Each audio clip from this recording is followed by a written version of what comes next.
आज मी कमीत कमी भांडे लागतील आणि नवीन पद्धतीत भेंडी करणार आहे मी थोडीशी. ही रेसिपी खूप सोपी आहे. मी कट करून दाखवते. मी ह्याचे देठ कशी काढते पाहिलं का? हे देठ असे कट करायचे आहेत. पूर्ण देठ भेंडीसहित इथून नाही कट करायचं. मी अलीकडून कट केला आहे. हे आपण असे हुबे वगैरे कट करू शकतो, ज्याने ते करून तेलकट होणार नाहीत. खूप कवळी कवळी भेंडी भेटली आहे आणि आपल्याला फक्त भेंडी, मिरची आणि आपल्याला हे लसूण आणि मीठ आणि जिरे पावडर, ह्या चारच वस्तू लागणार आहेत. आणि ही 2 भांडी, या 2 भांड्यांमध्येच होणार आहे आपल्याला, जास्त भांडी लागणार नाहीत. आणि हे चाकू घेतला आहे. कमीत कमी भांड्यामध्ये खूपच छान टेस्टी भेंडी होणार आहे. हे पाहिलं का? मी देठाच्या अलीकडून कट करते आणि हे तुम्ही हुबं पण असं कट करू शकता, जेणेकरून आपली भेंडी तेलकट होणार नाही. मी भेंडी धुवून घेतली आहे, मिरची धुवून घेतल्या आहेत. मी फोडणी नाही टाकणार ह्याची, असं वेगळी काही फोडणी टाकणार नाही. त्याच्यासोबतच मी परत ते दाखवते.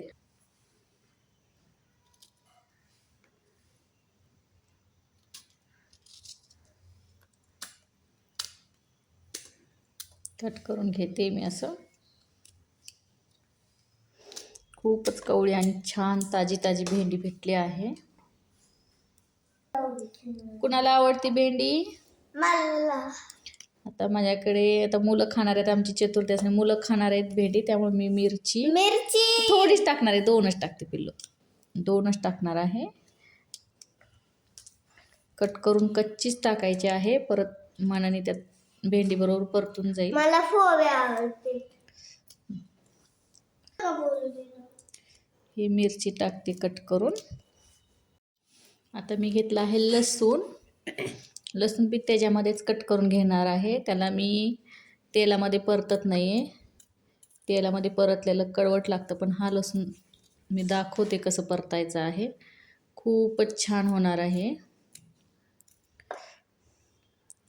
हे मी माझ्याच आयडियानं बनवते, पण खूप मला ही भाजी आवडते. मी नेहमी गडबडीमध्ये असते की दुकानात वगैरे जायचं असतं, मग भाजी खूप गडबडीत बनवते ना, त्यामुळे कमीत कमी आयटममध्ये असं काहीतरी करून ठेवते की ती इतकं टेस्टी होती ना भाजी. आता हे लसूण कट करून झालं आहे, असं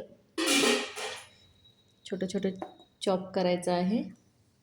आता एक गॅस पेटवून घेते. आता हे आपल्याला याच्यामध्ये ऑइल टाकायचं आहे.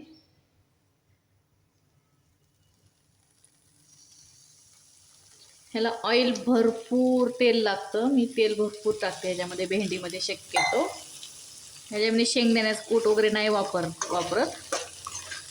हे असं हलवणार आहे. थोडंसं गरम केल्यानंतर आपल्याला जिरे पावडर, मीठ टाकायचं आहे. थोडंसं वाफवायचं आहे आणि हात असा हळूहळू चालवत राहायचा आहे, जेणेकरून हे तेल सगळ्याला लागेल.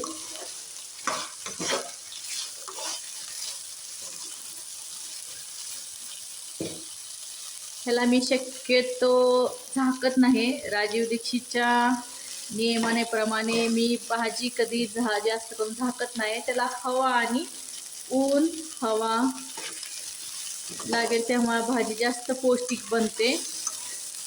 याचा कलरही जात नाही. आपण ज्यावेळेस प्लेट टाकतो ना, याच्यावर झाकून ठेवतो ना, त्यावेळेस शक्यतो आपली हे जातं, म्हणजे कलर उडून जातो,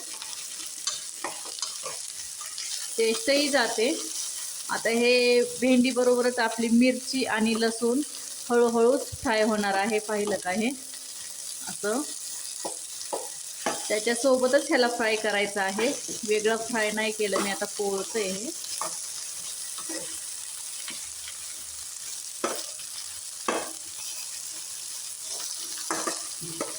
दोन्हीकडे हाताने धरते मी. डाव्या हाताने हलवते. मला दोन्ही हात चालवता येतं व्यवस्थित. त्यामुळे आता त्या डाव्या हाताने हलवून घेते. आणि तो धरायला आहे, तिकडं पकडायला नव्हतं. आता गॅस थोडा मंद करूया.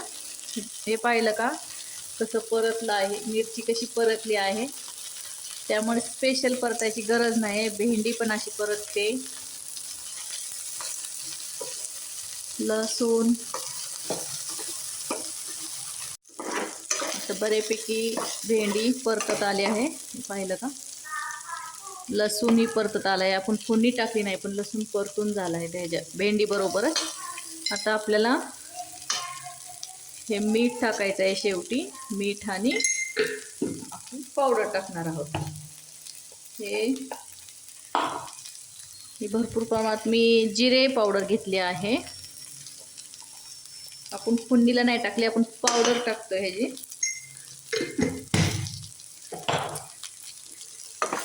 असं परतून घ्यायचं आहे. यात फक्त आता कोथिंबीर टाकून खायला द्यायचं आहे. भेंडी शिजली आहे खूप छान.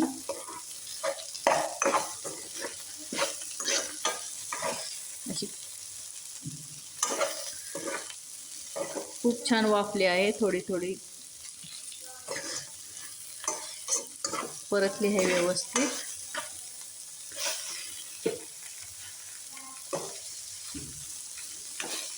ह्यात आपण कढीपत्ता पेस्टही टाकू शकतो. कढीपत्ता पेस्ट आणि कोथिंबीर पेस्ट टाकल्यावर खूप छान होते. पण ज्यावेळेस आपण गडबडीत असतो ना, जे आपण मुलं बाहेर शाळेत असतात, गडबडीत त्यांना वेळ नसतो, तर अशा पद्धतीत भेंडी बी केली तर खूप छान लागते.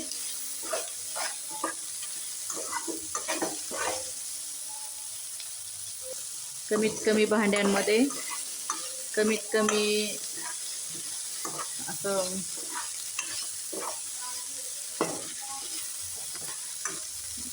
जास्त सामान नाही, कमीत कमी सामानामध्ये केलं आहे.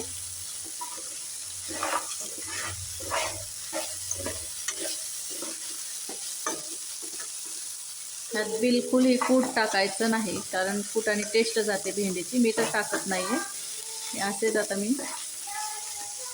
ओके, पाहिलं का खूप छान भेंडी झाली आहे. गॅस बंद करून घेते.